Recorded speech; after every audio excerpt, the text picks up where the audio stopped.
घरून येतानाच मी असं ठरवून आलो होतो, की आपल्याला फक्त आणि फक्त अधिकारी व्हायचं आहे आता. तर मुळात घरची परिस्थिती खूप बेताची होती.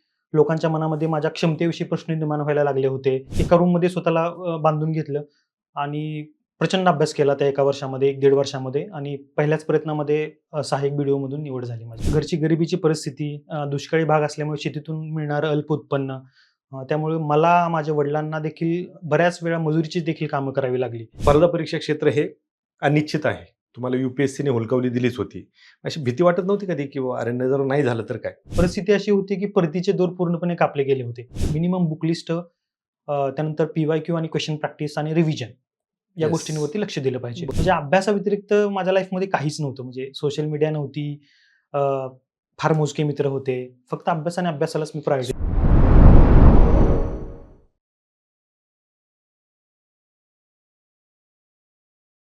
नमस्कार, मी किरण निंबोरे आणि आपण पाहताय वास्तव कट्टा. खरं तर स्पर्धा परीक्षा म्हटलं की संघर्ष आलाच. कारण संघर्ष प्रत्येकाचा वेगळा असतो. कोणाचा आर्थिक असतो, कोणाचा भावनिक असतो, कोणाचा शारीरिक असतो आणि कोणाचा या स्पर्धेत टिकण्यासाठीचा असतो. प्रत्येकाला संघर्ष करावाच लागतो. परंतु आपण पाहतो की बरेच लोक संघर्षाला सामोरे जाण्यापेक्षा ते खचून जाऊन त्या संघर्षावरती खापर फोडताना आपण पाहतो. आणि कित्येक असे अधिकारी आहेत की त्या संघर्षावरती मात करून ते स्वतःला सिद्ध करतात आणि संघर्षाला हरवतात. आज आपल्यासोबत असंच संघर्षावरती मात करून यशाला मजल मारलेले, यशाला गवसणी घातलेले रविकांत पाटील सर आहेत. सर वास्तव कट्ट्यावरती खूप खूप स्वागत. खूप खूप धन्यवाद सर. रविकांत सरांना 2023 मधून ABDO ही पोस्ट मिळालेली आहे आणि आता 2024च्या जाहिरातीमधून त्यांची ACST म्हणून सिलेक्शन झालेलं आहे. सर पुन्हा एकदा खूप खूप स्वागत. खरं तर धन्यवाद सर. जसं सांगितलं की संघर्ष प्रत्येकाला असतोच. तुम्ही खूप खडतर संघर्षामधून हे यश संपादन केलेलं आहे. 2023ला ABDO, आता ACST. कशी सुरुवात झाली होती या संघर्षाला? स्पर्धा परीक्षांच्या प्रवासाचं जर सुरुवातीपासून सांगायचं झालं, तर अगदी लहानपणापासूनच अधिकारी होण्याचं स्वप्न माझ्या वडिलांनी माझ्यामध्ये पेरलं होतं. म्हणजे लहानपणी मला वाचनाची खूप आवड असायची. वर्तमानपत्र, पुस्तके वाचायचो. अ, या पुस्तकामधून, वर्तमानपत्रातून मला अधिकाऱ्यांच्या विविध गोष्टी, स्टोरीज, त्यांची काम करण्याची पद्धती, समाजामध्ये बदल घडवून आणण्याची क्षमता, यामुळे एक लहानपणापासूनच आकर्षण निर्माण झालं होतं आणि हळू-हळू नंतर ठरत गेले, की आपल्याला ही स्पर्धा परीक्षा करायची आहे आणि अधिकारी व्हायचं आहे. बरं. मग नक्की आता प्रत्येकाचं स्वप्न असतं. बऱ्याच अधिकाऱ्यांनी किंवा बऱ्याच विद्यार्थ्यांनी कुठेतरी मोटिव्हेशनल स्टोरी पाहिलेल्या असतात किंवा कुठेतरी भाषणं ऐकलेली असतात आणि त्याच्यातून या क्षेत्रात येतात. कारण तो झाला तर मी होणार. अशाही पद्धतीने बरेच विद्यार्थी असतात, की या क्षेत्रात येतात. असं काही तुम्हाला मोटिव्हेशन होतं? अ, असं स्पेसिफिक नाही सर, परंतु अगेन मी पुस्तकं भरपूर वाचायचो. हं. जसं की स्टील फ्रेम, राजमुद्रा, IAS मंत्रा, या सर्वांमधून मला एक अधिकारी समाजामध्ये किती बदल घडवून आणू शकतो, हे म्हणजे लहानपणापासूनच पाहत होतो मी. त्याच्याबद्दल मला एक जाणीव असायची. बरं. त्यामुळं एकंदरीतच आपल्यालाही असा अधिकारी व्हायचा आहे, हं. ही भावना मनामध्ये कायम असायची. बरं. आणि त्यातूनच एक अधिकारी होण्याचं स्वप्न माझ्यामध्ये पेरलं गेलं आणि आज मी ते स्वप्न पूर्ण केले. बरं. सुरुवात कधी केली होती? सुरुवात सर अगदी ग्रॅज्युएशनपर्यंत स्पर्धा परीक्षा करायचीच आहे असं फिक्स नव्हतं. हं. परंतु लास्ट इयरला असताना मुळात मी एक्स्ट्रा करिक्युलर ॲक्टिव्हिटीमध्ये भरपूर सहभाग असायचा माझा. बरं. कॉलेजमध्ये असताना मी सकाळ माध्यम समूहाचा प्लॅटफॉर्म होता, त्याचा प्रतिनिधी होतो. या माध्यमातून सर आम्ही कॉलेजवरती विविध अधिकाऱ्यांचं भाषण ठेवायचो, विविध कार्यक्रम आयोजित करायचो. आणि या माध्यमातून मला असं कळत गेलं, की विविध अधिकारी IAS, IPS ऑफिसर त्यावरती यायचे आणि संबोधन करायचे. यामधून मला कळत गेलं, की एक अधिकाऱ्याची प्रतिष्ठा, पॉवर काय आहे? समाजामधील लोकांचे प्रश्न तो कसा सोडवू शकतो? या सर्वामधूनच नंतर फायनल होत गेले, की आपल्याला देखील असाच अधिकारी व्हायचा आहे. आणि ग्रॅज्युएशन झाल्यानंतर मी असं ठरवलं, की आपल्याला पूर्ण वेळ UPSCचा अभ्यास करायचा आहे. आणि त्यानंतर मी ग्रॅज्युएशननंतर सुरुवातीची 2-2.5 वर्ष मी UPSC पूर्णपणे फोकस केली. हं. परंतु कोविडमुळं पुन्हा त्या अभ्यासाला ब्रेक लागला. आणि असं लक्षात आलं, की आता खूप वेळ जातोय आपला. मग पुन्हा 2022ला पुण्यामध्ये आलो आणि MPSCला सुरुवात केली आणि अगदी पहिल्याच प्रयत्नामध्ये मला राज्यसेवा 2023 मधून सहाय्यक BDO हे पद मिळालं आणि पुन्हा राज्यसेवा 2024 मधून सहाय्यक राज्य कर आयुक्त वर्ग 1 या पदावर माझी निवड झाली. म्हणजे राज्यसेवेचा तुमचा तो पहिलाच प्रयत्न होता की ज्याच्यात तुम्हाला एबीडीओ मिळाली. येस सर, राज्यसेवेचा माझा पहिलाच प्रयत्न होता. हं. कारण घरून येतानाच मी असं ठरवून आलो होतो की आपल्याला फक्त आणि फक्त अधिकारी व्हायचं आहे आता. बरं. म्हणजे एवढी क्लॅरिटी होती माझ्या मनामध्ये की अभ्यासाशिवाय दुसरं काहीच करायचं नाहीये. कारण एकतर मुळात घरची परिस्थिती खूप बेताची होती. लोकांच्या मनामध्ये माझ्या क्षमतेविषयी प्रश्न निर्माण व्हायला लागले होते आणि स्वतःला सिद्ध करण्याची एक उमेद माझ्या मनामध्ये असायची. या सगळ्यांमुळं असं ठरवलं होतं की आपण आलोय पुण्यामध्ये पुन्हा एकदा, तर फक्त अभ्यास करायचा आहे आणि स्वतःला झोकून दिलं. एका रूममध्ये स्वतःला बांधून घेतलं आणि प्रचंड अभ्यास केला त्या एका वर्षामध्ये, 1-1.5 वर्षामध्ये आणि पहिल्याच प्रयत्नामध्ये सहाय्यक BDOमधून निवड झाली माझी. क्या बात आहे. तुम्ही सांगितलं की घरची परिस्थिती बेताची होती. पण मग ग्रॅज्युएशन कशात झालं होतं तुमचं? माझं सर ग्रॅज्युएशन मी BSc संख्याशास्त्र या विषयामध्ये SGM कॉलेज कराडमधून पूर्ण केले सर. तर मी उल्लेख तोच केला की आर्थिक परिस्थिती तुमची नाजूक Yes, sir. होती. ग्रॅज्युएशन पण तुमचं संख्याशास्त्रामध्ये स्टॅटिस्टिक म्हणायचं का तुम्हाला? Yes sir, yes Yes. Statistic सारख्या संधी आहेत येस. जे तुम्ही प्रोफेसरसाठी वगैरे वगैरे वेगवेगळ्या क्षेत्रात तुम्हाला संधी आहेत. हो. तुम्हाला असं नाही वाटलं की आपण काहीतरी आता याच्यात परिस्थिती आपली हालाकीची आहे तर कुठेतरी जॉब मिळाला पाहिजेत आपल्याला प्रायव्हेट? सर सुरुवातीला मुळात BSc करण्याचं कारणच हे होतं की इंजिनिअरिंगला पैसे भरायची देखील परिस्थिती नव्हती. 12वीला कोणताही क्लास न लावता भरपूर चांगले मार्क्स मिळाले होते. परंतु पैसे न भरण्याची परिस्थिती असल्यामुळं BSc करायचं ठरवलं आणि तुलनेनं नवा होता संख्याशास्त्र विषय. अ, त्यामुळं एक अशी मनामध्ये आशा होती की आपल्याला संख्याशास्त्रामध्ये देखील करिअर करता येऊ शकतं. तोपर्यंत स्पर्धा परीक्षाच करायची असं काही फिक्स नव्हतं. परंतु हळू-हळू मला असं जाणवत गेलं, की फक्त संख्याशास्त्रामधून कुठेतरी कंपनीमध्ये जॉब करण्यापेक्षा किंवा एखादा शिक्षक होण्यापेक्षा एक अधिकारी होऊन म्हणून मी स्वतःची एक चांगली ओळख निर्माण करू शकतो. या समाजामध्ये चांगला बदल घडवू शकतो. या सगळ्यामुळं असं ठरवलं, की तिथं न थांबता आपल्याला काहीतरी वेगळं करायचं इतरांपेक्षा आणि म्हणून मी स्पर्धा परीक्षांचा मार्ग निवडला सर. अच्छा. आई-वडील काय करतात? आई-वडील सर माझे दोघेही शेती करतात. हं. आईचं शिक्षण 10वी झालंय, वडिलांचं शिक्षण 12वी झाले. उच्च शिक्षित नसले तरी ते खूप सुशिक्षित असल्यामुळं एक शिक्षणाचा वारसा आम्हाला लहानपणापासूनच भेटला सर. अच्छा. शेती पण तुमचा आता पूर्ण दुष्काळी पट्टा आहे. Yes sir. मुळात माझ्यासाठी सर परिस्थिती हेच मोठी प्रेरणा होती. कारण अच्छा. घरची गरिबीची परिस्थिती, दुष्काळी भाग असल्यामुळे शेतीतून मिळणारं अल्प उत्पन्न, त्यामुळे मला, माझ्या वडिलांना देखील बऱ्याच वेळा मजुरीची देखील कामं करावी लागली आणि या परिस्थितीमधूनच मला एक वेगळं काहीतरी करण्याची प्रेरणा भेटली. बरं. नाही अर्थातच त्या परिस्थितीची जाणीव ही तुम्हाला प्रेरणा देत येस सर, होती. Yes sir. कारण त्या परिस्थितीची जर जाणीव नसेल, तर मग तुम्हाला ती प्रेरणा मिळू शकत नाही. पण तुम्ही सांगितलं की तुम्ही कोविडनंतर पुण्यात आलात. त्याच्या आधी UPSCचा अभ्यास कुठे करत होते तुम्ही? सर ग्रॅज्युएशन नंतर मी पहिल्यांदा पुण्यामध्ये आलो होतो. हं. सुरुवातीची 2-2.5 वर्ष मी पूर्ण वेळ UPSCचा अभ्यास केला. कोणतेही कोचिंग क्लासेस न लावता. काही CSATला 1-2 मार्क कमी पडल्यामुळे मी UPSCची पूर्वपरीक्षा पास व्हायचं राहिलो. बरं. परंतु लगेच दुसऱ्या अटेम्प्टलाच कोविडमुळं मला पुन्हा गावाकडे जावं लागलं हं. आणि 2-2.5 वर्ष मी तिथं गावाकडेच राहिलो. अभ्यासाच्या नावाखाली अभ्यास झाला नाही मुळात तो. टाईमपास खूप झाला. खूप वेळ गेला. त्यानंतर मला जाणीव व्हायला लागली, की प्रचंड वेळ जातोय. आपल्याकडून लोकांच्या किंवा घरच्यांच्या ज्या अपेक्षा आहेत त्या पूर्ण होत नाहीत.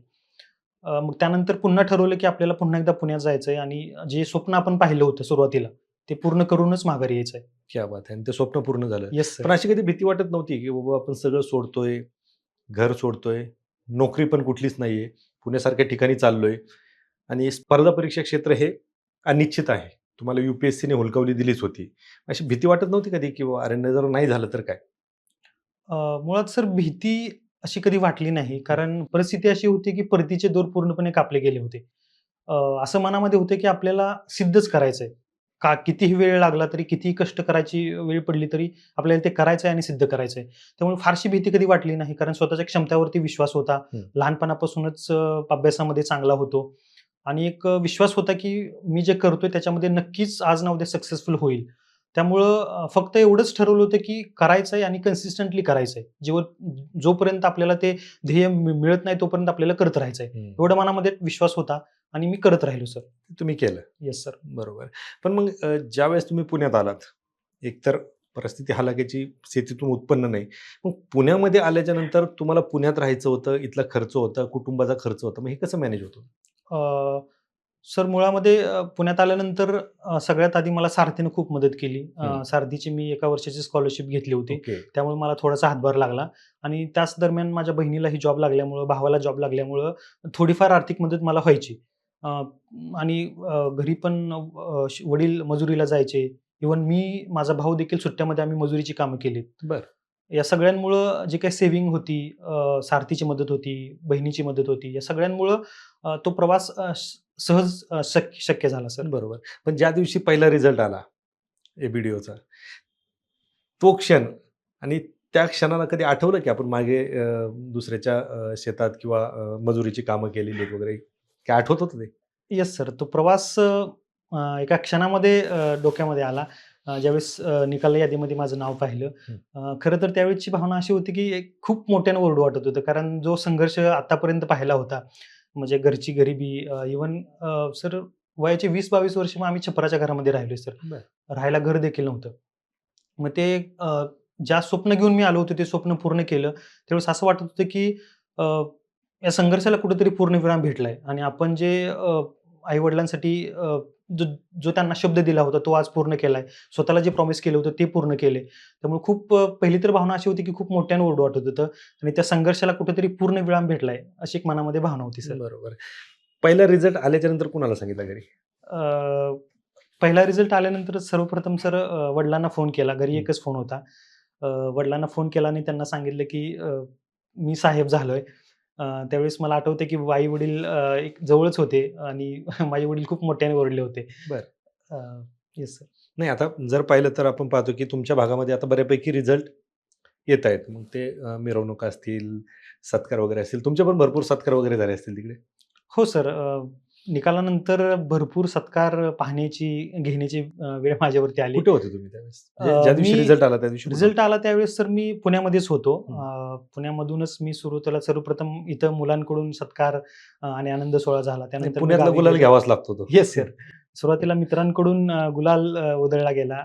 एन्जॉय केला खूप आणि त्यानंतर मी गावी गेलो हं. आणि गावी गेल्यानंतर अ, खूप सत्कारांना म्हणजे मी सामील झालो त्याच्यामध्ये. खूप जणांकडून सत्कार करण्यात आला. इव्हन आमच्या तालुक्याचे आमदार ते देखील घरी येऊन त्यांनी आमचा सत्कार केला. बरं. त्यामुळे माझ्यासाठी, माझ्या कुटुंबासाठी खरंच ती अभिमानाची गोष्ट होती सर. क्या बात है! सगळ्यात महत्त्वाचं तुमच्यापेक्षा तुमच्या कुटुंबासाठी, तुमच्या आई-वडिलांसाठी ती खूप मोठी गोष्ट होती. Yes sir. कारण याचसाठी त्यांनी तो अट्टहास केलेला असतो. Yes sir. काबाड कष्ट करणं किंवा मजुरी करणं, हे स्वतःसाठी नाही, ते तुमच्यासाठीच होतं येस. आणि त्यांच्या कष्टाचं चीज तुम्ही केलं. तर ह्या सगळ्या प्रवासामध्ये हा प्रवास तुमचा झाला, परंतु एक वेगळा अभ्यासाचा प्रवास असतो या स्पर्धा परीक्षा क्षेत्रामध्ये. येस. कशी सुरुवात केली होती अभ्यासाला? अगेन जर सांगितल्याप्रमाणे सुरुवातीला UPSCचा अभ्यास सुरू केला हं. ग्रॅज्युएशनच्या लास्ट इयरपासून. कराडमध्ये मला चांगलं आठवतंय, कराडमध्ये असताना मला तिथे कर्मवीर अकॅडमीचे पिसाळ सर यांनी मला खूप मदत केली. हं. एक अभ्यासाचा पाया तिथं रचला गेला. त्यानंतर मी पूर्णवेळ UPSC करण्यासाठी पुण्यामध्ये आलो. सेल्फ स्टडीज करायचो कारण क्लास लावण्याची परिस्थिती नव्हती, आर्थिक परिस्थिती नव्हती. पूर्ण सेल्फ स्टडी केला. एवढं ठरवलं होतं की सर सुरुवातीला वेळ गेला तरी चालेल, पण स्पर्धा परीक्षांची तयारी करताना पूर्वतयारी म्हणून जी बुक लिस्ट लागते, जी क्वेश्चन प्रॅक्टिस कशी करायची असते, रिव्हिजन कसं करायचं असतं, या गोष्टींना वेळ दिला. सीनियरकडून, टॉपर्सकडून गोष्टी समजून घेतल्या आणि त्यानुसार माझं सेल्फ स्टडी सर चालू केलं. बरं.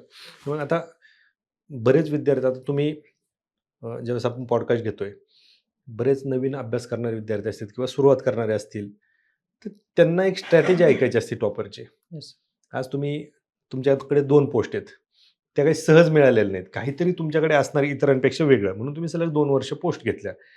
कशा पद्धतीने विद्यार्थ्यांनी अभ्यास केला पाहिजे? सर नवीन येणाऱ्या विद्यार्थ्यांना माझा एकच मैत्रीपूर्वक सल्ला हा राहील, की ज्यासाठी आपण इथं आलोय, फक्त ते आणि तेच करायचं एवढी क्लॅरिटी आपल्या मनामध्ये असली पाहिजे सर्वप्रथम. आणि त्यानंतर ज्यावेळेस आपण ठरवतो, की आपल्याला स्पर्धा परीक्षांचा अभ्यास करायचा, अधिकारी व्हायचं, एखादी एक्झाम आपण टार्गेट करतो. तर अशा वेळी सर साधारण 3 बेसिक गोष्टी असतात. यामध्ये सर्वप्रथम बुक लिस्ट ठरवणे. माझ्यासाठी सगळ्यात आधी बुक लिस्ट ठरवणे. या प्रोसेसला थोडा वेळ गेला तरी चालेल सर. आपण सीनियर्सकडून, टॉपर्सकडून, कोचिंग क्लासेसकडून एक कॉमन बुक लिस्ट ठरवू शकतो. एकदा बुक लिस्ट ठरल्यानंतर सर प्रत्येक विषयाला 1-2 बुक्स अलॉट झाल्यानंतर सर त्याच्यावरती आपण ट्रस्ट केला पाहिजे. म्हणजे कारण मार्केटमध्ये दररोज हजारो पुस्तके येत रोज राहतात. वेगवेगळे. मग परंतु थोडासा वेळ देऊन एनालिसिस करून एक बुक लिस्ट ठरवली गेली ना, त्या बुक लिस्टवरती विश्वास ठेवायचा आणि त्याच्यानंतर सर दुसरी महत्त्वाची गोष्ट म्हणजे PYQ आणि क्वेशन प्रॅक्टिस. हं. मला वाटतं सर जसा लेखी परीक्षेचा सिक्रेट लिहिण्याच्या प्रॅक्टिसमध्ये असतं, तसं ऑब्जेक्टिव्ह एक्झामचं सिक्रेट हे क्वेश्चन प्रॅक्टिस करण्यामध्ये असतं. एक्झॅक्टली. म्हणून सर माझ्या मते बुक लिस्ट ठरवल्यानंतर आपण PYQ आणि क्वेश्चन प्रॅक्टिस भरपूर करायचे. या PYQ मधून आपल्याला समजून जातं की कोणत्या टॉपिकवरती क्वेश्चन जास्त विचारले जात आहेत. त्याचं अनालिसिस, तर क्वेश्चन सोडवण्याचा अप्रोच, या गोष्टी आपल्याला आपोआप कॉन्शियसली, सबकॉन्शियसली लक्षात येत राहतात. आणि आपल्याला कळून जातं की या पुस्तकामधून नक्की काय वाचलं पाहिजे. बरोबर. या 2 गोष्टी केल्यानंतर सर क्वेश्चनची प्रॅक्टिस करत राहणं. कारण आपण एखादा समजा टॉपिक वाचतोय, त्या टॉपिकवरचे क्वेश्चन आपल्याला टॅकल होत आहेत का? आपल्याला मार्क्स मिळत आहेत का? याचं इंट्रोस्पेक्शन करणं खूप महत्त्वाचं आहे मला वाटतं. बरोबर. जेवढी जास्त आपण प्रॅक्टिस करू, जेवढी जास्त क्वेश्चन आपण टॅकल करू, तेवढं जास्त आपली मेमरी शार्प राहते आणि आपल्याला एक्झाममध्ये आठवतं. अगदी. आणि तिसरी महत्त्वाची गोष्ट म्हणजे सर रिव्हिजन स्ट्रॅटेजी. म्हणजे स्पर्धा परीक्षेच्या प्रवासातला सगळ्यात बोरिंग पार्ट म्हणजे रिव्हिजन असतं. बऱ्याच जणांना, इव्हन मलाही देखील रिव्हिजन करू वाटायचं नाही. परंतु जेवढं जास्त रिव्हिजन तुमची, तेवढी जास्त ॲक्युरसी. हे Yes. सिंपल फॉर्म्युला आहे सर. आणि रिव्हिजनची अशी एकमेव स्ट्रॅटेजी नसते. प्रत्येकाच्या स्ट्रेंथनुसार आपण ती ठरवू शकतो. अ, म्हणून आपापल्या स्ट्रेंथनुसार प्रत्येकानं रिव्हिजन केलं पाहिजे. कोणता विषय सगळ्यात अवघड आहे, कोणता विषय सोपा आहे, यानुसार रिव्हिजनची देखील स्ट्रॅटेजी ठरू शकते सर. अगदी बरोबर. म्हणून विद्यार्थ्यांना माझा एकच सल्ला राहील की सर, मिनिमम बुक लिस्ट, त्यानंतर PYQ आणि क्वेश्चन प्रॅक्टिस आणि रिव्हिजन या Yes. गोष्टींवरती लक्ष दिलं पाहिजे. बरोबर. तुम्ही जे सांगितलं की बुक लिस्ट, आता बरेच जण सांगतात बुक लिस्ट असली पाहिजेत किंवा एखाद्या विषयासाठी जास्त पुस्तक वापरू नये, तेच पुस्तक वारंवार वापरावं. पण नक्की विद्यार्थी याच्यात पण कन्फ्यूज असतात, नक्की बुक लिस्ट ऐकायची कुणाची? किंवा बऱ्याच मार्केटमध्ये बुक लिस्ट असतात, बऱ्याच टॉपरच्या वेगवेगळ्या बुक लिस्ट असतात, क्लासेसच्या वेगवेगळ्या असतात. तुम्ही कुठली पुस्तक वाचली होती? किंवा तुमची बुक लिस्ट कोणती होती? Yes sir. ॲक्च्युली या विषयांचा अभ्यास करताना सर कोणती एक बुक लिस्ट परफेक्ट कधीच नसते. Yes. पहिली गोष्ट, आपल्याला काय करायचं असतं की जे टॉपर्सचे अनालिसिस करून, त्यांचं रिकमेंडेशन बघून, कोचिंगचं म्हणजे क्लासेसमधून कॉमन बुक लिस्ट ठरवायची असते आणि त्याच्यावरती विश्वास ठेवायचा असतो. माझ्या बुक लिस्टचा विचार करायला गेला तर प्रत्येक सब्जेक्टला सर मी हार्डली 1 ते 2 पुस्तक वापरत होतो. यामध्ये सांगायचं झालं तर इतिहासासाठी समाधान महाजन सरांचं पुस्तक होतं. त्यानंतर जिओग्राफीसाठी मी पूर्वी UPSC करत असल्यामुळे NCERT होतं. त्यानंतर दीपस्तंभचं महाराष्ट्राचं भूगोल होतं. आणि इकॉनॉमिक्ससाठी सर मी आत्ताच्या इरा IAS अकॅडमीचं पुस्तक वापरायचो. सायन्सला पुन्हा ऑल इन वन साळुंखे मॅडमचं पुस्तक होतं. त्याच्यानंतर पॉलिटीला लक्ष्मीकांत होतं. तर अशी जी कॉमन बुक लिस्ट आहे, जी जवळपास 98% लोकं वापरतात, तीच बुक लिस्ट होती. परंतु खरं सिक्रेट सर त्या बुक लिस्टचं प्रॉपर रीडिंग करणं, क्वेश्चन प्रॅक्टिस करणं आणि रिव्हिजन करणं याच्यामध्ये आहे. बरोबर. कारण 90 ते 99% लोकांची बुक लिस्ट सेमच राहते आणि माझी तशीच होती बुक लिस्ट. येस. नक्कीच, म्हणजे विद्यार्थ्यांनी तेही लक्षात घेणं गरजेचं येस असतं. सर. तर यासोबत बरेच आता टेस्ट सिरीज असतात. विद्यार्थी टेस्ट सिरीज देतात. वेगवेगळ्या टेस्ट सिरीज आहेत. किती महत्त्व आहे त्याला? माझ्या मते सर पर्सनली टेस्ट सिरीजचं खूप जास्त महत्त्व आहे. अगेन मी सांगितल्याप्रमाणे ऑब्जेक्टिव्ह एक्झामची सिक्रेट हे क्वेश्चन प्रॅक्टिस करण्यामध्ये आहे. टेस्ट सिरीज लावताना फक्त एवढा विचार केला गेला पाहिजे की टेस्ट सिरीज त्या दर्जाची असली पाहिजे. मार्केटमध्ये सध्या खूप चांगल्या टेस्ट सिरीज अवेलेबल आहेत. आपल्या अभ्यासाचं असेसमेंट म्हणून आपण टेस्ट सिरीजकडे पाहू शकतो. म्हणजे आपण ज्यावेळेस खूप वाचन करत राहतो, रिव्हिजन करत राहतो, ते जे वाचलेलं ॲक्च्युअल आउटपुटमध्ये उतरतंय का, हे पाहण्याचं सगळ्यात महत्त्वाचं माध्यम म्हणजे PYQ आणि टेस्ट सिरीज आहे. तर मला वाटतं सर, जेवढा जास्त क्वेश्चनचा सोडवण्याचा प्रॅक्टिस एखादा करत असेल, तेवढं ते जास्त महत्त्वाचं आहे सर. अगदी बरोबर. Yes sir. याच्यामध्ये अभ्यास करत असताना बरेच विद्यार्थी, आता तुम्ही सांगितलं बुक लिस्ट असणं गरजेचं आहे. प्रिव्हियस इयर क्वेश्चन पेपर किंवा PYQs जे आहेत त्याच्यावरती कमांड असणं गरजेचं आहे आणि रिव्हिजन. येस. तरीही विद्यार्थी या गोष्टी करत नाहीत. का बरं? काय चुकतं नक्की? सर मला वाटतं याच्यामागं काही कारणं असू शकतात, ज्याच्यामध्ये क्लॅरिटी नसणं सर. कारण विद्यार्थी मार्केटमध्ये येतात, आपल्याला अधिकारीचे स्वप्न व्हायचं बाळगून इथे येतात. परंतु अभ्यास जो प्रायोरिटीने करायला पाहिजे, त्याच्याकडे कुठेतरी दुर्लक्ष होतं असं मला वाटतं. कारण बऱ्याच जणांची बुक लिस्ट सेमच राहते, टेस्ट सिरीज पण सेमच राहते, परंतु आउटपुट येत नाहीये. त्याचं कारण म्हणजे तुम्ही किती ॲक्टिव्ह अभ्यास करता. सर माझं ऑब्झर्वेशन असं आहे की बरेच विद्यार्थी सर पॅसिव्ह अभ्यासाकडे खूप त्यांचं ओरिएंटेशन असतं. म्हणजे कुठेतरी क्लास लावलाय, क्लास केला म्हणजे झालं सगळं, टेस्ट सिरीज लावले, झालं सगळं, पुस्तक घेतलंय, झालं सगळं. ॲक्च्युअली त्या क्लासमधून, त्या टेस्ट सिरीजमधून आणि त्या पुस्तकामधून आपल्याला हवं तेवढं आउटपुट येतंय का? ॲक्टिव्हली याचं इंट्रोस्पेक्शन करणं, हे पाहणं, इथंच आपल्याला एक सक्सेसफुल आणि अनसक्सेसफुल कॅन्डिडेटमध्ये डिफरन्शिएट करता येतं सर. बरोबर. नक्कीच. बरेच विद्यार्थी मी पाहतो, की फक्त वाचन करत असतात. मग फक्त वाचन करणंच महत्त्वाचं असतं का त्याही पेक्षा पलीकडे पुढे काय करावं लागतं? मुळात फक्त वाचन कधीच महत्त्वाचं असू शकत नाही. वाचन ही पहिली पायरी आहे. हं. त्या वाचनाच्या आधारावरती आपल्याला एक्झाममध्ये आलेल्या क्वेश्चन आपण टॅकल करू शकतो का? किंवा उत्तरं बरोबर आणू शकतो का? हे फायनल आउटपुट असलं पाहिजे. मग वाचनाबरोबरच पुन्हा एकदा पी-वाय-क्यू प्रॅक्टिस, त्याचं मल्टिपल रिव्हिजन, मग ते लक्षात ठेवणं, ॲक्चुअली आउटपुट त्यामधून काढणं, हे सगळं महत्त्वाचं आहे सर. बरोबर. आता बरेच विद्यार्थी आम्ही पाहतो, की टाईमपास खूप करतात. म्हणजे चहाला गेले तर तास-तास, 2-2 तास तिथं बसतात. हं. आणि परीक्षेचं टाईम टेबल आलं किंवा जाहिरात आल्याच्या नंतर तेच विद्यार्थी पूर्ण वेळ लायब्ररीमध्ये बसलेले असतात किंवा त्या खुर्चीला चिकटून बसलेले असतात. काय केलं पाहिजे? म्हणजे ते इंजिनिअर असतात ना, आदल्या दिवशी अभ्यास करून Yes. दुसऱ्या दिवशी पेपरला जातात. काय केलं पाहिजे त्याच्यामध्ये? मुळात अशी पद्धत थोडी घातक आहे असं मला वाटतं सर. कारण स्पर्धा परीक्षा हा एक प्रवास आहे, ती एक इव्हेंट नाहीये. त्यामुळे आपल्याला अगदी सुरुवातीपासून शेवटपर्यंत आपल्याला त्या प्रवासामध्ये सस्टेन राहायचं असतं आणि जे काही आपलं रुटीन आहे ते कन्सिस्टंटली फॉलो करायचं असतं.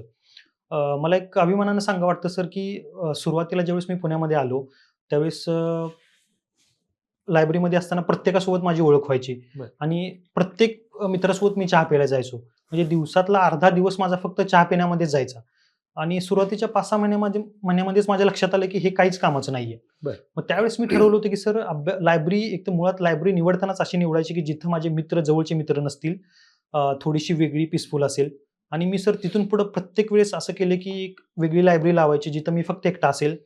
इव्हन सर ज्यावेळेस माझा निकाल आला होता असिस्टंट बी-डी-ओचा आणि नंतर 2024च्या मेन्सला देखील मी होतो. तर माझ्या लायब्ररीतल्या एकालाही माहीत नव्हतं, की मी ऑलरेडी ऑफिस सिलेक्टेड ऑफिसर आहे. बरं. कारण मला एवढं लक्षात आलं होतं, की उगीचच चर्चा नको, उगीचच टाईमपास नको. मी माझ्या अभ्यासाला खूप प्रायोरिटीनं करायचो सगळ्या गोष्टी. हं. त्याच्यामुळं विद्यार्थ्यांनी जो चहाला जाण्याचा वेळ म्हणजे चहा घेतला पाहिजे, परंतु त्याला देखील किती वेळ दिला पाहिजे आणि अभ्यासाला किती वेळ दिला पाहिजे, हे प्रत्येकानं इंडिव्हिज्युअल ठरवलं पाहिजे. आपल्यासाठी काय महत्त्वाचं आहे, असं मला वाटतं सर. बरोबर. अभ्यास करताना कधी तुम्हाला अशी आर्थिक परिस्थिती आडवी आली? कधी डिस्टर्ब होत होते? हो सर. अगेन पहिल्यांदा सांगितल्याप्रमाणे सर घरची गरिबीची परिस्थिती, वडिलांचं दारूचं व्यसन, या सगळ्या गोष्टींमुळे सर सगळ्यात जास्त कोणत्या गोष्टीचा ताण असायचा तो आर्थिक ताण असायचा सर. म्हणजे कधीही कुठला कोचिंग क्लास लावला नाहीये. अ, कोणतीही गोष्ट करताना सर तो ताण नेहमी असायचाच डोक्यावरती. परंतु सर त्याला मी एक फ्युअल म्हणून पाहायचो. म्हणजे ठीक आहे आत्ता आपल्याला संघर्षाला सामोरं जावं लागतंय, आर्थिक अडचणी आहेत. परंतु मीच जर माझ्यासोबत जेन्युइन राहिलो, ज्या विश्वासानं मी इथं आलोय, ते काम करत राहिलो, तर हीच खरी आपल्या कामाची पोचपावती आहे. मी अधिकारी झालो तर या गोष्टी एका क्षणामध्ये बदलू शकतो. हा विश्वास नेहमी माझ्या सोबत असायचा आणि मी अभ्यास करत राहायचो सर. बरोबर. आता तुम्ही तर पहिल्याच अटेम्प्टमध्ये असिस्टंट बी-डी-ओ झालात. दुसऱ्या अटेम्प्टमध्ये एस-सी-एस-टी झालात. Yes sir. ज्यावेळेस कोविडची सिच्युएशन होती, तुम्ही आधी यू-पी-एस-सीची तयारी करत होतात. कोविड आलं. त्यावेळच्या भावना काय होत्या? सर कोविडमध्ये मुळात असं झालं होतं, की जी उमेदीची वर्ष होती. हं. कारण कॉलेज संपलं होतं. आता कॉलेजनंतर 1-2 वर्षामध्ये प्रत्येकाकडे आशा लागून राहते, की कुठेतरी सेटल होणं गरजेचं होतं. माझ्यासोबतचे मित्र, माझे म्हणजे भाऊ-बहीण बऱ्यापैकी जॉइन झाले होते कंपनीमध्ये वगैरे. मी एकटाच असा होतो, की कोणतंही कमाईचं आर्थिक साधन नव्हतं, जॉब नव्हता. त्यामुळं ॲक्चुअली ते खूप प्रेशर सिच्युएशन होती माझ्यासाठी. मुळात अभ्यास व्हायचा नाही, घरी राहावं लागायचं, एक्झाम वेळेवर होत नव्हत्या. त्यामुळे खरंच तो एक स्ट्रगलिंग फेज होती असं म्हणता येईल आणि मुळात त्या स्ट्रगलमधूनच मला देखील काय शिकायला भेटलं. कारण त्या स्ट्रगलनं मला शिकवलं, की आपल्यासाठी काय महत्त्वाचं आहे आणि तिथून जे झपाटलेपण आलं माझ्या अभ्यासामध्ये. हं. पुण्यामध्ये आलो आणि पहिल्याच अटेम्प्टमध्ये मी अधिकारी झालो. त्यामुळं मला वाटतं अ, ते सुद्धा गरजेचं होतं माझ्यासाठी. बरोबर. दिवसभराचं नियोजन कसं असायचं? दिवसभर सर एक म्हण आहे आपल्याकडे ते ईट, स्लीप, स्टडी आणि रिपीट. अगदी त्याचप्रमाणे नियोजन असायचं माझं. सकाळी उठायचं, 8 साधारण 7-8 पर्यंत लायब्ररीला जायचं, अभ्यास करायचा, पुन्हा जेवायला जायचं. दुपारी पुन्हा अभ्यास करायचा, त्याच्यामध्ये क्वेश्चन प्रॅक्टिस करायची. संध्याकाळी चहाला जायचं, पुन्हा अभ्यासाला बसायचं. म्हणजे अभ्यासाव्यतिरिक्त माझ्या लाईफमध्ये काहीच नव्हतं. म्हणजे सोशल मीडिया नव्हती. अ, फार मोजके मित्र होते. फक्त अभ्यास आणि अभ्यासालाच मी प्रायोरिटी सोशल मीडिया वापरत नव्हते? नाही सर. इव्हन सर माझा निकाल लागल्यानंतर माझ्या मित्रांचे मला फोन आले, की "तू WhatsApp सुरू करायला पाहिजे आता." व्हॉट्सअप पण नव्हतं? नव्हतं सर. WhatsApp नव्हतं, Instagram नव्हतं, Facebook नव्हतं, Twitter नव्हतं. क्या बात कोणता आहे. सोशल मीडियाचा वापर नाही केला सर मी. म्हणजे तुमचा तो वेळ पूर्ण अभ्यासात जात होता. Yes sir. वेळ पूर्ण अभ्यास होता. मग बरेच जण ऑनलाईन अभ्यास करतात किंवा मोबाईलवरती अभ्यास करताना दिसतात. त्याचा तुम्हाला तोटा नाही झाला? फारसा झाला नाही असं मला वाटतं सर. कारण माझ्यासाठी बुक लिस्ट ठरलेली असायची. अगेन ऑनलाईन मीडियावरती पण खूप चांगले सोर्सेस अवेलेबल आहेत, त्याबद्दल दुमत नाहीये. परंतु स्वतःची स्ट्रॅटेजी काय आहे, मी त्याला स्टिक राहिलो होतो. माझ्यासाठी काय मिनिमम बुक लिस्ट होती. तीच बुक लिस्ट मी रिव्हिजन करायचो, वाचायचो, क्वेशन प्रॅक्टिस करायचो आणि माझ्यासाठी ते इनफ होतं सर. म्हणून मला कधी त्याची फारशी गरज पडली नाही. ओके. Yes sir. ज्यावेळेस पहिला अटेम्प्ट होता तुमचा राज्यसेवेचा, हं. पहिलीच पूर्वपरीक्षा पास झालात. येस. त्याच्या आधी मेन्सचा अभ्यास केला होता? नव्हतं सर. 2022ला पुण्यामध्ये आल्यानंतर हं. अगदी सुरुवातीपासूनच प्रीचाच अभ्यास करावा लागला. कारण प्रीच पास होणं खूप गरजेचं होतं. बरोबर. त्यामुळे मेन्सचा अभ्यास करूनच प्री तिकडे वळू अशातला भागच नाहीये सर. प्रीचा अभ्यास करत राहिलो. सोबतच राज्यसेवा प्रीचा अभ्यास करताना देखील मुख्यचा थोडाफार अभ्यास व्हायचा. त्यामुळे तोच अभ्यास मी खूप चांगला करत होतो. त्यामुळे मला वेगळ्या अभ्यासाची काही गरज पडली नाही आणि मुख्यला पास झाल्यानंतर मग पुन्हा त्या विषयांचा अभ्यास केला जे एक्स्ट्रा टॉपिक आहेत मेन्सला आणि त्यामधून सर मला किती त्याचा वेळ फायदा भेटला होता झाला. पूर्वपरीक्षेची मुख्य परीक्षा? साधारण एक्झॅक्ट मला आठवत नाही सर आता हं. 23च्या वेळेसचं. परंतु 4 ते 5 महिने भेटले असतील. मग ते 4-5 महिन्यामध्ये एवढा राज्यसेवेच्या मुख्य परीक्षेचा सिलेबस कव्हर होत होता? म्हणजे किंवा झाला? येस सर, केला. म्हणजे फारसा अवघड नाहीये. 4-5 महिने खूप मोठा कालावधी आहे मला वाटतं सर. कारण मुळामध्ये जे प्रिलिम्समधूनच आपलं पॉलिटी, हिस्ट्री, जिओग्राफी, इकॉनॉमी याचा बराचसा भाग कव्हर होतो. जे मेन्स ओरिएंटेड अभ्यास असतात जसं की GS2, GS3 ते सर साधारण 8-10 तासाच्या कन्सिस्टंट अभ्यासानं कव्हर होण्यासारखं आहेत क्या आणि मी बात ते कव्हर केलं सर. आणि ज्यावेळेस पूर्व झाली, मुख्य झाली, इंटरव्ह्यूचा टप्पा होता. मला वाटतं इंटरव्ह्यू तुमचा पहिलाच इंटरव्ह्यू असेल. हां, येस सर. इंटरव्ह्यू पहिलाच होता. काय भावना होत्या ज्यावेळेस इंटरव्ह्यू द्यायचा होता आणि ज्यावेळेस इंटरव्ह्यूला गेलात? सर इंटरव्ह्यूच्या वेळेस सुरुवातीला अगेन्स आणि सगळ्यांसारखीच भीती राहते, की आपल्याला बोलता येईल का? कारण आपण मित्रांमध्ये किंवा घरी खूप छान-छान बोलतो. आपल्याला वाटतं, की तिथंच देखील तसाच परफॉर्म करेन. इंटरव्ह्यूच्या तयारी दरम्यान सर मॉकवरती खूप मी फोकस केला. याच्यामध्ये सर आपल्याला मुकुंद होन सर असतील किंवा हं. संकल्प देशमुख सर असतील, यांच्या मॉक इंटरव्ह्यूचा खूप फायदा झाला सर. बरं. पहिलाच इंटरव्ह्यू दिला. दुर्दैवाने गोष्टी जुळून आल्या नाहीत. इंटरव्ह्यूला फारच चांगली मार्क नाहीत भेटली. तिथं देखील एक चांगला म्हणजे लेसन भेटला, की ॲक्चुअली इंटरव्ह्यूची काय गरज आहे. अ, परंतु मेन्सची मार्क चांगली होती. इंटरव्ह्यूची मार्क ठीक-ठाक होती. सगळ्या गोष्टी जुळून आल्या आणि पहिल्याच अटेम्प्टमध्ये सर पोस्ट भेटली सर. क्या बात है! ड्रीम पोस्ट कोणती होती? सर सगळ्यांची जी ड्रीम पोस्ट असते उपजिल्हाधिकारी, हं. तीच माझी ड्रीम पोस्ट होती. त्यासाठी प्रयत्न देखील भरपूर चालले होते. पण नाही झालं शक्य सर ते. आता काय भविष्यात चान्सेस? भविष्यात अजून तर असं काही फिक्स नाही सर, परंतु UPSCचं डोक्यामध्ये आहे. आणि नक्की त्या दृष्टीने अभ्यास करेन सर. म्हणजे जो प्रवास थांबवला होता तो नव्याने सुरू करायचा. आहे पण अजून असं कन्फर्म नाहीये, हं. पण तो डोक्यात आहे सर. अच्छा. पण आता जे काही नवीन विद्यार्थी येतात किंवा हं. पालक असतात, आज आपला पॉडकास्ट पाहिल्याच्या नंतर किंवा इतर वेगवेगळे तुमचे सत्कार असतील, वेगवेगळ्या अधिकाऱ्यांचे पॉडकास्ट असतील, रील्स असतील किंवा बाकीचे व्हिडिओ असतात. हे पाहून अनेक तरुणही या क्षेत्राकडे आकर्षित होते.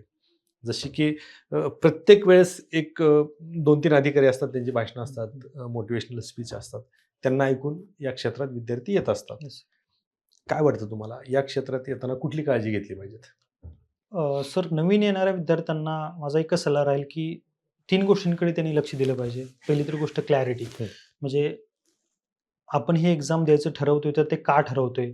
आपली क्षमता काय आहे? आर्थिक परिस्थिती कशी आहे? म्हणजे आपण तेवढं स्वतःला झोकून देऊ शकतो का?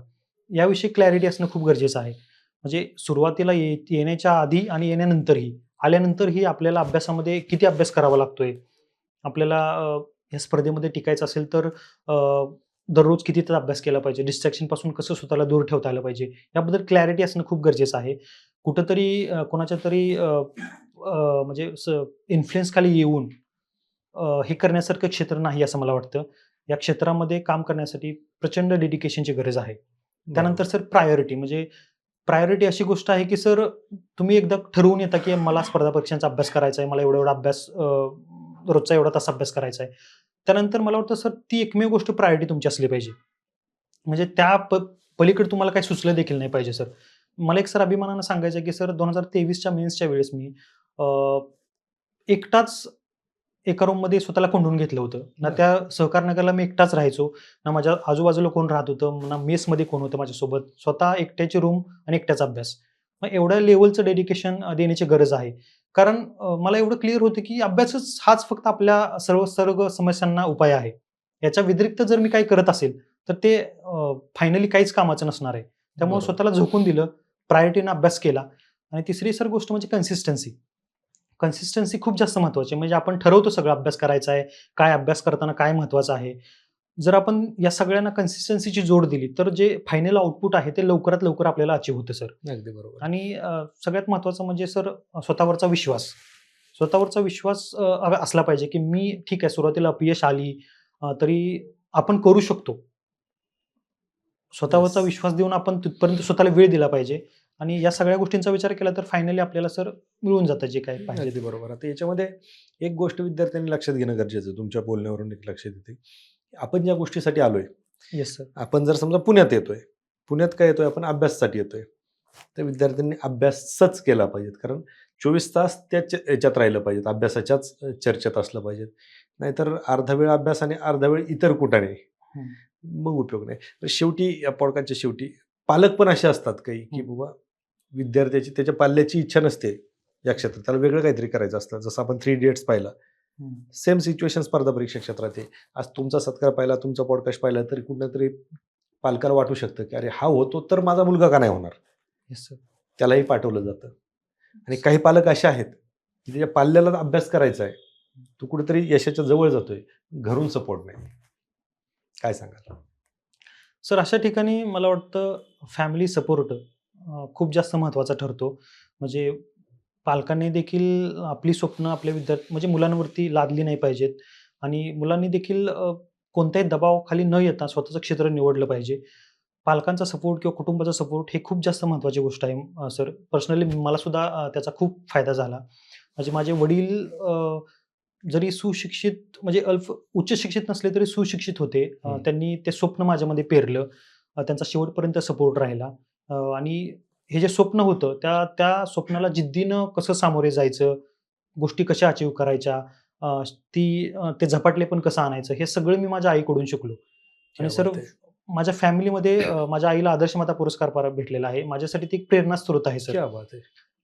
त्यामुळं आई-वडिलांचा जो सपोर्ट असतो आणि त्याचबरोबर फॅमिलीचा म्हणजे माझी सगळ्यात मोठी बहीण तिनं आमच्यासाठी दीपस्तंभाचं काम केलं सर. म्हणजे तिच्याकडूनच मी शिकायचो की लाईफमध्ये म्हणजे शिक्षण घेताना कोणत्या गोष्टी केल्या पाहिजेत, नाही केल्या पाहिजेत. त्यानंतर माझी मोठी बहीण शीतल ती आमच्यासाठी एक आर्थिक बॅकबोन होती सर. तिनं मला या प्रवासामध्ये एकही गोष्ट कमी पडू दिली नाहीये. त्यानंतर माझा भाऊ सागर याने सर मला शेवटपर्यंत माझ्यावरती विश्वास दाखवला, सहकार्य केलं, मला समजून घेतलं. आणि या सगळ्या फॅमिली सपोर्टमुळं मला वाटतं सर मी आज इथं आहे. त्यामुळे त्यांचं कौतुक करणं हे माझ्यासाठी सगळ्यात पहिलं कर्तव्य आहे असं मला वाटतं सर. क्या बात है! येस. पण या सगळ्या गोष्टींचं परतफेड तुम्ही केली. Yes sir. काय आता खुश आहेत सगळे?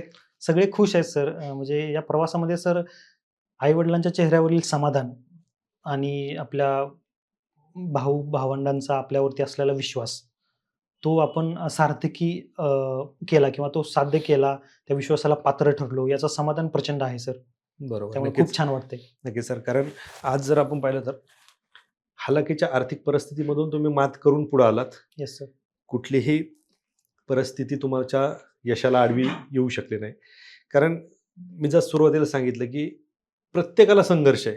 Yes sir. त्या संघर्षावरती मात करण्याची जिद्द आपल्यात असली पाहिजे. Yes sir. ती तुमच्यात होती. तुम्ही त्या संघर्षावरती मात केली आणि सलग 2 वर्ष 2 पोस्ट घेतल्या येस सर. आणि एक नवा आदर्श या विद्यार्थ्यांमध्ये घडवून आणला. कारण आज आपण पाहतो, की छोट्या-छोट्या संकटांनी सुद्धा खचून जाणारे विद्यार्थी आपण पाहतोय.